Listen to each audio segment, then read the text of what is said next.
What's good, everybody?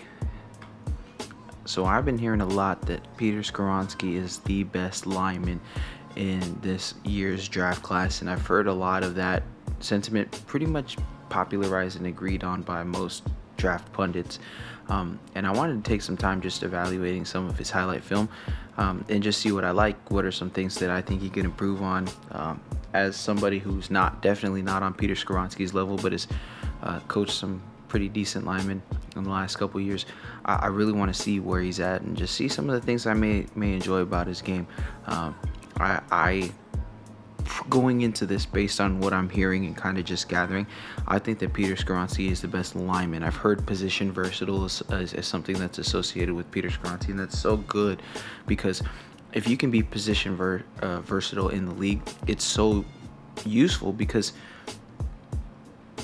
you may be drafted into a team that has a settled left tackle, but if they think that you can play right, if they can shift you inside, if they know you can snap the ball a little bit, your career and your career earnings will be prolonged the more positions you play. I always tell my guys, like, you should be able to play all 5 positions along the line. I could plug you into each and every one of them. Now, I'm not saying that you're going to be the best at one, and there's some that you may feel more comfortable at naturally, but position versatility is what I'm trying to get at. It's super important to be able to play all 5 positions along the offensive line because it will mean your value goes up depending on what team you go to. And basically, in any scheme, if you can play all 5 positions, you're seen as more valuable to the coach than somebody who's just a left tackle. And you're dang good at it. But in a pinch, if I need you to move over and do something else, that's where position versatility comes into play, and that's what I want to see with Peter Skoronski. So let's check it out.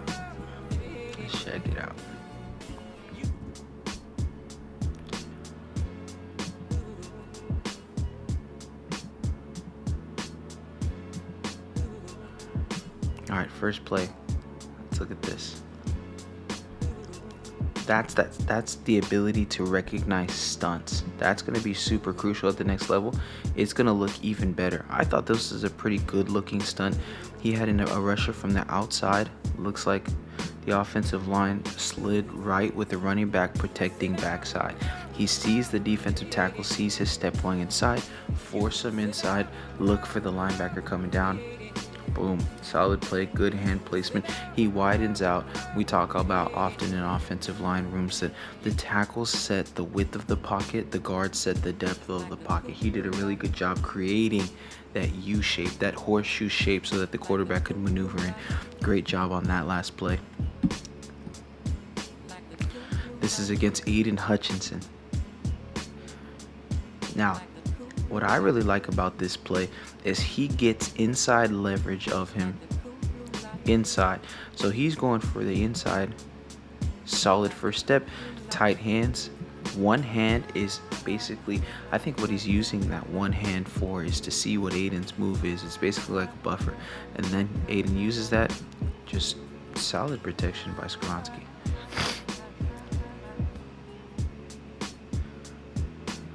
Nice job.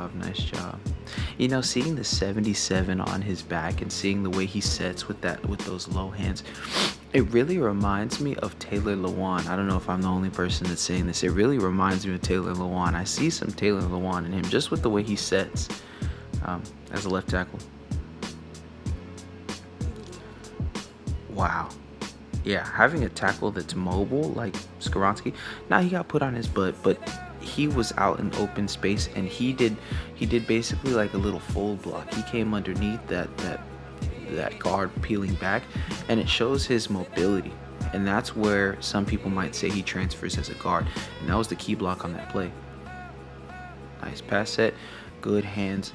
And it's always good to have hands underneath, but also not be so tight together that you have no balance there. Having tight hands but also having hands that are wide enough to grip is really good, really solid hand placement. Really good hand placement.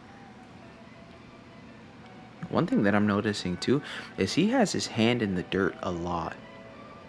Most of the plays that I've seen, he has his hand in the dirt. That's something that a lot of tackles, especially now what we're seeing with tackles, a lot of tackles aren't putting their hands in the dirt anymore. But when you make it to the league and you get guys that are going under center, you're gonna have to put your hand in the dirt from time to time in the NFL. And him being able to explode with having your hand out, hand on the dirt is really important. He's doing that really well. Get across, get across, get across. Now, that's a great block. That is one of those blocks that really does transfer over, and especially because he's doing it on the number 2 overall pick from just a year ago.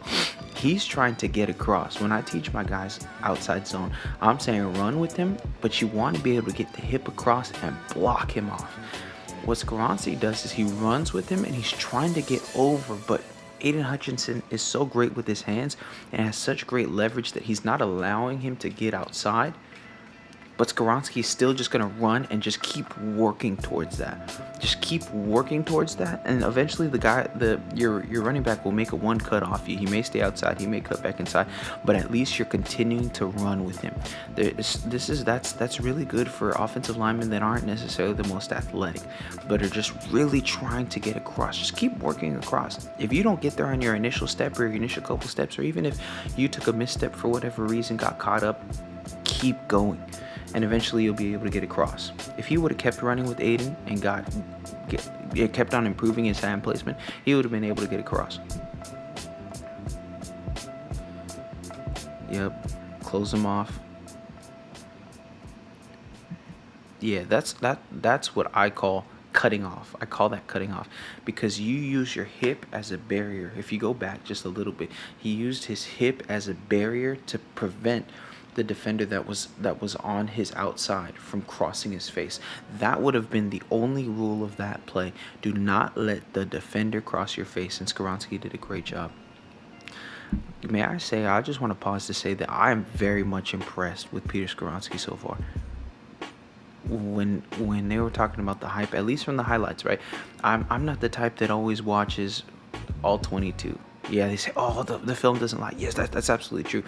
But this is the highlights, and I want to judge players by the things that they do well, that at least they're willing to display to the world that they do these things well. And he's really impressive. Really impressive. That looks like George Karlaftis. I think, am I tripping? Am I wrong? Don't quote me on that.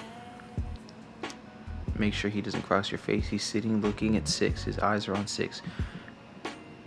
Good hand position. Yeah, just keep driving, keep driving, keep driving, keep driving. Yeah, that's a good rep. Setting width, getting half man. Now, one thing that I like about him, this was a technique that I saw Joe Thomas talk about. He said outside shoulder, inside pec, and he uses that outside shoulder, inside pec technique really well. Cuts the guy in half.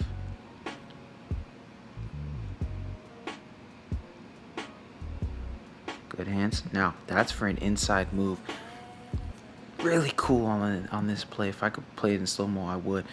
You see that the guy goes inside, and Peter Skoronski uses that leverage of him going inside to lift his shoulder up, going the other way. So it's like reverse momentum, and him using that natural strength that he has because he has such a good base. He's just clean. His base is low. He's able to just turn the shoulder, use leverage, and put him on his butt. Great job.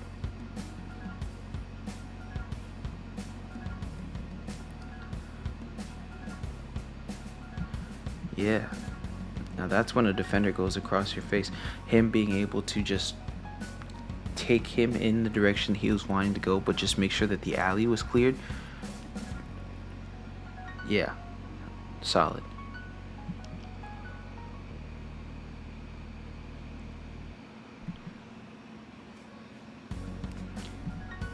I think that was much to see there. Great job. Power on that double team. Just keep working up to the next level. Yeah, when you can get guys pushed one direction and it leads you from a double team to the second level, that's really impressive. I try to teach that is you put the double team into the second level. Like, you don't be so focused on leaving that you neglect your assignment. And so what I teach when I teach double teams is we go on the double team until we see a move that threatens us.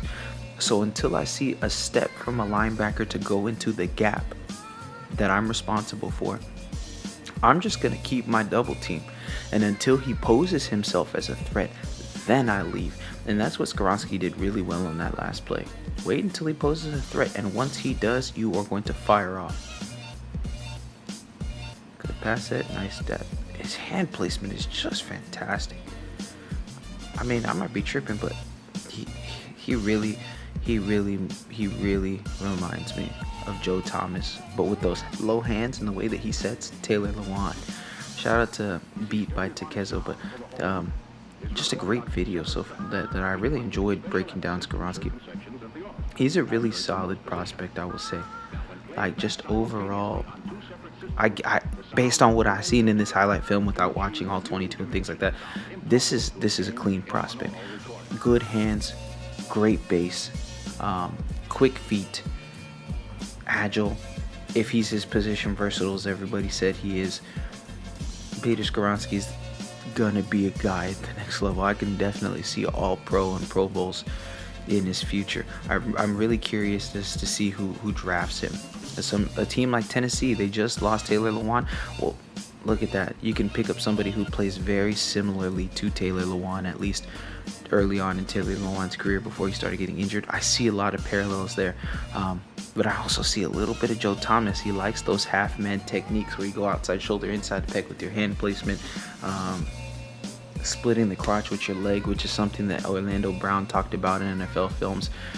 He's just a clean prospect. I think he's one of those guys that's...